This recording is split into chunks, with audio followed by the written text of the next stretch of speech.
На конкурс по пропаганде семейных ценностей «Добрая реклама» подано уже более 70 заявок. Поддержанный фондом президентских грантов на федеральном, а главой Коми на региональном уровне, проект стартовал 25 октября. К участию приглашены все жители Коми. В конкурсе 4 номинации: аудиореклама, видеореклама, текстовая и специально для самых маленьких участников номинация «Детские рисунки». В своих работах конкурсанты показывают, что для них значат семейные ценности, а также как и зачем их необходимо укреплять. Ведь именно семья закладывает основу развития любого человека, что в глобальном смысле определяет и общество, в котором мы живем. Работы конкурсантов можно найти в официальном сообществе клуба «Рассвет» в соцсети ВКонтакте. Одно из последних — фото участников из Визинги.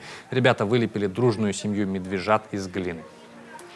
Много сейчас в связи с известными событиями, не всегда позитивными, много сейчас говорится именно о том, что необходимо уделять внимание воспитанию. И понятно, что там одна школа и педагоги, они с этим не справятся.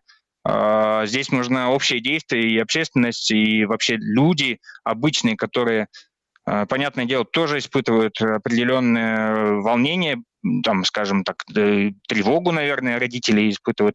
Они тоже, чтобы могли активно в это включиться. И как раз конкурс творческий — это одна из форм, когда люди могут предлагать свои идеи, свои работы для того, чтобы эти ценности утверждать.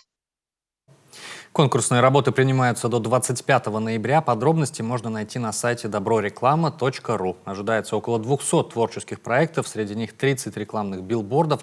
С конца декабря и до начала весны все рекламные проекты будут размещены в различных источниках в Коми.